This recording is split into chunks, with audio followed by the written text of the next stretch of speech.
नमस्कार. मी मोरेश्वर. हाय Maharashtra YouTube news चॅनलच्या आपलं स्वागत आहे. तुकाराम मुंढे महाराष्ट्राच्या अन्न आणि औषध प्रशासनात आयुक्त. तुकाराम मुंढे हे व्यक्तिमत्व तसं महाराष्ट्रात सर्वांना माहीत आहे. वादग्रस्त आहे, आक्रमक आहे. सरकारी नोकरीत असताना, सरकारी अधिकारावर असताना हे सत्याचा शोध घेताना ते दिसतात. त्यामुळे सामान्य माणसामध्ये त्यांच्याबद्दल एक विलक्षण आपुलकी, सहानुभूती पाहायला मिळते. सध्या मुंडे चर्चेत आहेत ते वेगळ्या कारणाने. म्हणजे हॉटेलवाले, दुकानदार, औषधवाले, दूधवाले या सर्वांच्या मागे मुंडे हात धुवून लागलेत. भेसळीची प्रकरणं बाहेर येत आहेत. त्यामुळे लोकांकडून याचं स्वागतच होत आहे. आणि त्यातून मुंडे यांच्या आक्रमक शैलीचं दर्शन होत आहे. आता मुंडे यांची नवीन कारवाई लक्षात आली आहे. त्यांनी त्यांच्या रडारवर चक्क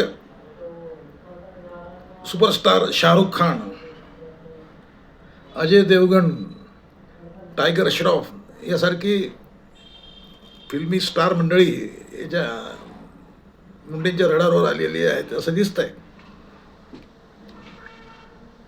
मुंडेंच्या खात्याने शाहरुख खान, देवगण यांना शोकॉज नोटीस पाठवली आहे. आणि ते प्रकरण आहे विमल इलायचीच्या जाहिरातीचं. विमल इलायची 15 दिवसात उत्तर मागितलं आहे. विमल पान मसाल्यावर आपल्याकडे बंदी आहे. विमल पान मसाला बंदी आहे, तरी ही जाहिरात कशी, असा प्रश्न या मुंडेंच्या खात्याने विचारला आहे की बा हे कसं का जाहिरात. आता यातही गंमत अशी म्हणजे की विमल इलायचीच्या जाहिरातीत विमल पान मसाल्याची अप्रत्यक्ष जाहिरात आहे. विमल इलायचीच्या जाहिरातीत विमल पान मसाल्याची अप्रत्यक्ष जाहिरात आहे. ही जाहिरात याआधी अनेकदा चर्चेत आली आहे.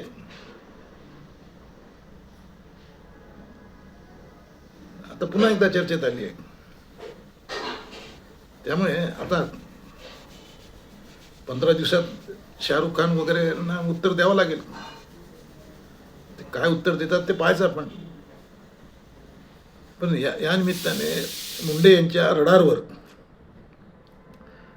फिल्मी स्टार सुद्धा आले आहेत असं दिसतंय एकंदरीत.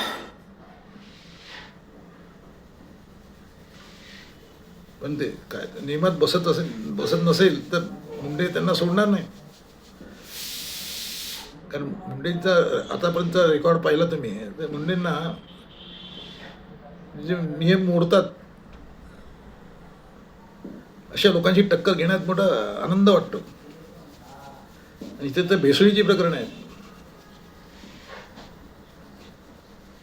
पान मसाला म्हणजे आरोग्याचा विषय आहे. आणि म्हणजे महाराष्ट्रात प्रथमच कोणी अधिकारी म्हणजे ते खातं परत आधीपासून आहे. पण पहिल्यांदाच कोणी अन्न औषध प्रशासन खात्याचा अधिकारी अशा पद्धतीने कारवाया करतोय. तर हे एक खातं आहे food safety and standards act. म्हणजे 2006चा food safety and standards act आहे. म्हणजे अन्न सुरक्षेबद्दलचा हा कायदा आहे. की भेसळ नको वगैरे वगैरे, अन्नाची सुरक्षा पाहिजे. ती कशी असावी या संबंधात हा कायदा 2006चा आहे. त्याच्या अंमलबजावणीचा आग्रह धरत मुंडे यांनी ही कारवाई केली आहे. म्हणजे कायदे आहेत पण अधिकारी, कोणता अधिकारी काय वापरतो, त्या अधिकाराचा वापर करतो का, हा प्रश्न आहे. आता अन्न औषध प्रशासन खातं नावाचं खातं आहे, हे कोणाला माहीत होतं. पण मुंडे आल्यानंतर ते खातं माहीत झालं. मुंडे जिथे जिथे गेले तिथे त्यांनी आपली छाप पाडली आहे. भल्यांशी टक्कर घेतली आहे. नागपुरात असताना, नागपुरात म्युनिसिपल कमिशनर असताना त्यांनी नागपुरात ते धमाल करून उडवून दिली होती.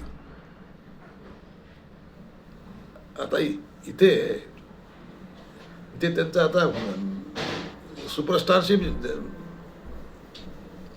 पंगा आहे. 25 वर्षाची सेवा आहे, सर्व्हिस आहे. मुंडे गेली 25 वर्ष सरकारी नोकरीत आहेत. या 25 वर्षात त्यांच्या 21 वेळा बदल्या झाल्या आहेत. 25 वर्षात 21 बदल्या. कारण कोणत्याही मंत्र्याला मुंडे आपल्या खात्यात नको असतो.